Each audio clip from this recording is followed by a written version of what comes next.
Alright, hey guys, welcome back to Internet Tomato, where we dive deep into the dark, twisted, and epic lore of Tainted Grail. I shall be your guide to unraveling the mysteries of Avalon. Today, we are going over our lore series by continuing the deadly beginnings of the Age of Legends. This video aims to provide a balanced introduction for new players and fans alike, ensuring everyone walks away with more knowledge. Keep in mind that the lore is still developing, as Tainted Grail has games planned for the future to supplement what we know, and things are somewhat subject to change. Also, if you wouldn't mind, please like and subscribe, or you might just get turned into a min here. So, let's get into this. Last we left off, we discussed the first few years on Avalon. In the Discord, which I'd love for you to join, I asked what you think about King Arthur given all his tough decisions. Was he a good king, misunderstood, or was what he did inexcusable? It looks like you guys generally think Arthur was either misunderstood or misguided. I believe this is genuinely tough.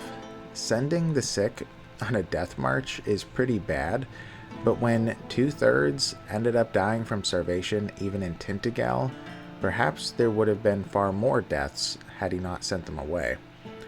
Arthur may have been misguided at times, but I think many of his questionable decisions were understandable given the dire straits. As we proceed with the Age of Legends tales in the following videos, much of the lore originates from the board game expansion of the same name, the Age of Legends. So therefore, most of the lore is explained through the main characters' perspectives, guiding the narrative. In the third year on Avalon, ships from the homelands trickled in. Mercenary companies, refugees, tribes, and petty lords arrived to support Arthur. Tainted Grail's army had such an influx of troops that there was now a discussion on expansion. Though Arthur attempted to leash these new factions near Tainted Grail, some ignored the warnings. While the followers of Morrigan disappeared to the far north, the Stagfather cult congregated to the west, and the barbaric Dalriada went to the far west.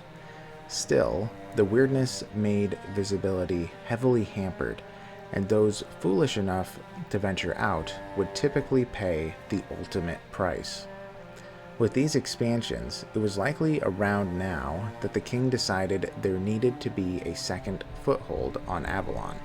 King Arthur sent Seawall Firstfoot and a small contingent of troops to the Twin Sisters, where the fleet first landed, intending to provide safety for travelers and to act similarly to sheriffs to the surrounding community, as Arthur's reach from Tainted Grail was limited.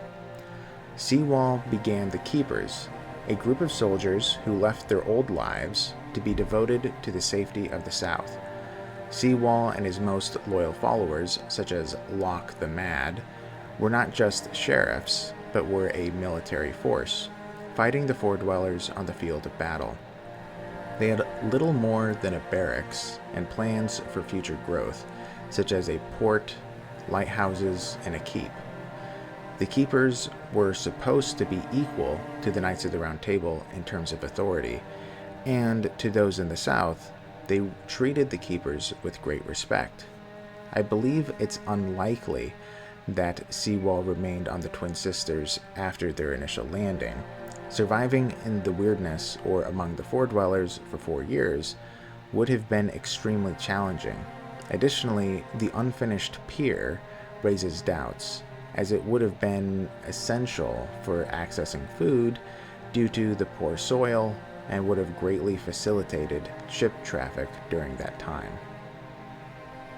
Merlin as well was hard at work and made many breakthroughs in his attempts to make the remaining knights achieve immortality for the last year or two. The research went well, and though Merlin was likely already immortal, having lived for a few centuries, he was finally ready to attempt his experiments on those not magically inclined. The Knights and the Keepers were both seen as figures who were key enough to be granted the gift of immortality. The first, as his name would suggest, was Seawall Firstfoot. He offered to be the guinea pig, along with many of the other keepers of the day. Sadly, the experiment was a mixed success. Though Seawall was made immortal, he had to be preserved in a magical sack. Still to this day, Seawall floats in this unbreakable cyst for eternity and is fully conscious. Test after test, the experiments became increasingly successful, and they were used on several nights at the Round Table. The experiments were taxing on the subjects, but their loyalty and duty to Arthur led most to take the risk for humanity's sake. Then, Merlin was forced to pause his research as he was called elsewhere. After several skirmishes and a few more sieges of Tintagel, another batch of ships arrived near the end of the 3rd year. Though the newcomers had many troops, Arthur was made aware that these few ships that reached the capital dwarfed their original armada. Much of the fleet was blown off course to the opposite side of Avalon in the west. This armada was also supposedly the last batch of troops that Avalon would receive from the homelands. With the people's insistent expansion and the fact that Tuatha refused to end their repeated assaults, Arthur held a meeting with the Round Table. Tintagel, without reinforcements, would eventually become a lost cause. The bodies were mounting too high, and the cost of survival was measured in a sea of blood. Arthur and the Round Table decided they couldn't survive without more men, and planned a grand expedition to the far west to meet up with the lost fleet, as they likely would be barely hanging on in Avalon. Arthur entrusted Sir Galahad and Merlin to lead the expedition, with lesser knights and captains, such as Sir Peleus and Theobald, the commander of the Red Shields. Along with them was a total of 5,000 troops, many druids, and several royal geographers to map the land. This expedition was dangerous, treacherous, and likely would end terribly. There was no knowing what would happen in the thick weirdness.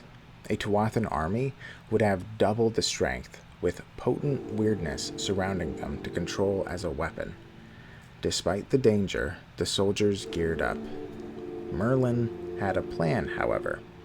Instead of marching straight into the weirdness, he wanted to map out the southern shores of Avalon to find either the location of the other ships or to make their landing as close to the lost fleet as possible. The expedition launched, bringing along many adventurers, including civilians who were part of a supply wagon. After a few days of travel and exploring along the south, the expedition passed the Twin Sisters and eventually found a beach. Landing there looked very concerning. The rocks shifted with the waves, creating a terrifying unpredictability. The fleet captain ordered the small armada to hold as he sent word to Arthur of the progress and the risks of attempting a landing. King Arthur answered and ordered the captain to take the risk. Reaching the lost fleet was too important to be held back now. The captain ordered his fleet to make for the shore. Despite the captains being some of the most experienced and skilled on Avalon, every ship was destroyed or turned into a wreck by the jagged rocks and treacherous water. The 5,000 troops and thousands of civilians washed ashore. Though there were casualties, the seamanship of the captains preserved most of their lives. However, the moment the last voyager set foot on the ground on this beach, heavily obstructed by weirdness, 4 dwellers were sighted. It was an ambush on 2 sides. Before the expedition even had time to count their current losses, the 4 dwellers attacked. What ensued was a slaughter. The civilians tried to scatter but were cut down. The Four Dweller armies didn't just have traditional troops, but also weirdness-infused creatures. Worst of all, they had Doomwings. Doomwings were by far the most formidable and terrifying unit of all the Four Dwellers. It was a knight of Tuathan, mounted atop a giant armored thunderbeak. Riding giant birds, the strongest Tuathan warriors would do strafing runs on human soldiers, crashing into the battle lines and using their warped magic to kill foes in the dozens. To that day, no Doomwing had ever been slain, and there were several on the field. It only took a moment to shatter the hopes of humanity. The lords of this island and their armies emerged from pure weirdness on either side of your expeditionary force. In mere moments, they obliterated your 5,000-strong force, scores of soldiers, knights of the Round Table, even Merlin himself, all fell standing against the enemy tide. Sir Galahad's single order on land was to charge forward, thinking the only hope they had left was to push through and either force the Four Dwellers back or to happen upon the lost fleet. Galahad was then slain, and several of the Knights of the Round Table were also killed as they attempted to restore order. Only Peleus survived long enough to reach a large field in the middle of the weirdness where the battle continued. The sights, sounds, and smells of battle assault your senses. The fighting rages, as ferocious as it is one-sided. The remnants of the human army fight to their last breath, while enemy cavalry, mounted on winged beasts, dive at them from the sky. Countless misshapen creatures prowl the battlefield, finishing off the wounded. Waves of war magic ripple through the air, stripping skin and flesh from bones. Entering this mayhem is extremely dangerous. With one arm holding up Merlin's barely conscious and bloodied body, and the other wielding a weapon, Peleus limped through the field of battle, barking commands to an army that's too disjointed, too broken to follow. Being forced to drop Merlin as Four Dwellers honed in on the knight, he would slay them before picking up the wizard's wounded body again. Merlin would go on about druidic and tactical nonsense between gurgles from spitting up blood. Sir Peleus was on his last legs and seriously injured as well. His sword waved around wildly as an invisible creature called a veiled shrike sprang from the weirdness, panicked and now running, right before the creature slayed the last knight on the field and Merlin, the Red Shield commander, the Balt, an explorer named Nazar, a tribal princess named Cowlin, and a tormented witch named Duana came out of nowhere and attacked the Shrike. They were also injured after slaying the monster, but they were intent on saving Merlin and Peleus. While Thebalt carried Merlin in his arms like a babe, and Peleus leaned on Nazar, Duana led the way through the weirdness as Cowlin loosed her bow to cover them. They were brought to a giant, morbid statue in the center of the battlefield. This statue, a menhir, pushed back the weirdness just enough to have a small pocket of safety in the battlefield, an eye in the storm. While Duana cared for Merlin, who was coughing up blood before falling unconscious, Peleus, Thebalt, Nazar, and Cowlin watched the battle rage. They were all seriously wounded, and though the enemy avoided them, there were few opportunities to save what stragglers remained. When Merlin awoke, the battle still raged. He appeared not the least bit perturbed, as he was too fascinated by the menhir and what this statue could do. Unsure how long the protection would last, Merlin took out a scroll dripping in liquid shadow and performed a blood ritual. Suddenly, all the survivors near the menhir vanished and were transported to safety away from the battle.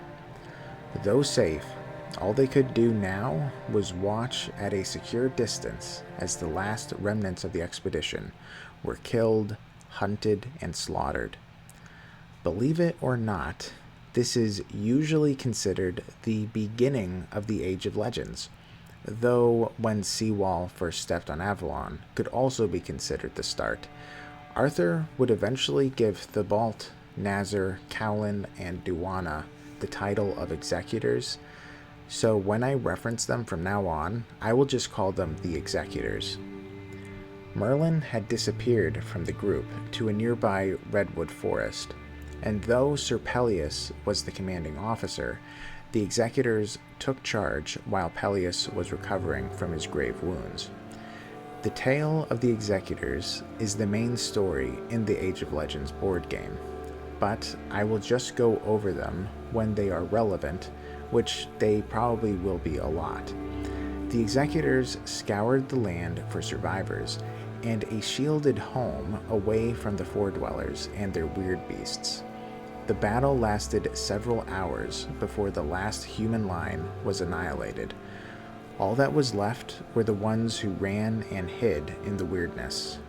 The Foredwellers sent hunters and their weird beasts to slay every last one of them. The survivors numbered a few hundred, and they took shelter in a redwood forest where a weirdness storm raged above, powerful enough to fell even these titanic trees, which mysteriously have souls. I know that's random, but it felt random when I first read it as well.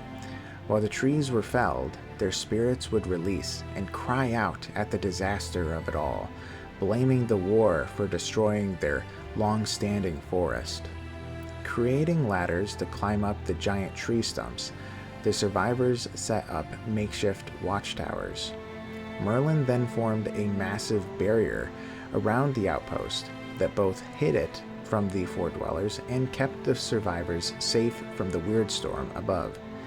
Day by day, the Executors ventured to find the other survivors while narrowly escaping the Foredweller hunters before hunkering down and waiting for the Foredwellers to leave the area. The expedition was a little more than 100 miles from Tainted Grail, and though the expedition failed to find the lost fleet, Merlin's new knowledge of the menhir's capabilities would provide humanity with an extraordinary advantage. Currently, the menhirs only preserved those directly under or adjacent to the statue, but Merlin believed that there was a way to extend the range. The Executors found Merlin's tools, and he went to work on the menhir that stood in the center of the bloodbath. Through research and experimentation, Merlin discovered several oddities about the statue. It was chained to Avalon through red weirdstone, a Foredweller spirit was bound to it, magical rituals were regularly performed as well as offerings given, a piece of the homeland's reality was at the menhir's heart, and the menhir created a balance between life and death. It is somewhat insinuated that human reality is something else entirely, but I will let you take what you will from the description by Merlin. It all starts to make sense. The spirit here was trapped in a curious state, forever frozen, halfway between life and death. The chill of the other side comes in like a cold breeze, solidifying the reality, repelling what we call the weirdness. But that would mean our world is, well, that's not important, now is it? Why couldn't Merlin just finish his thought? To me, what is being insinuated is that our world is a reality solidified on Avalon through death, while the weirdness is the purest form of life. So if the weirdness is life, perhaps the Foredwellers viewing the homelands as the underworld isn't too far off. This creates a haunting, almost tragic view of the homelands as a place where life is a shadowed echo of a purer, unattainable vitality, and Merlin's avoidance reflects the difficulty of confronting the truth. For the first time in history, Merlin and the Executors extended the range of the men here, expanding the physical world. The mist was gone. The power of the Foredwellers was hampered in the vicinity. The survivors could see for miles unobstructed. Avalon looked like the homelands. Even after such a devastating defeat, this one act would prove to be the turn of the tide. In the next lore video, we'll dive into the famed Age of Legends and the Executors' part in all of it. But for now, please like, subscribe, and join our Discord for random polls and Tainted Grail chats. So, thank you all so much for watching. I hope you guys have a great day, and I hope to see you guys in the next one. So yeah, I'll see you later. Bye-bye.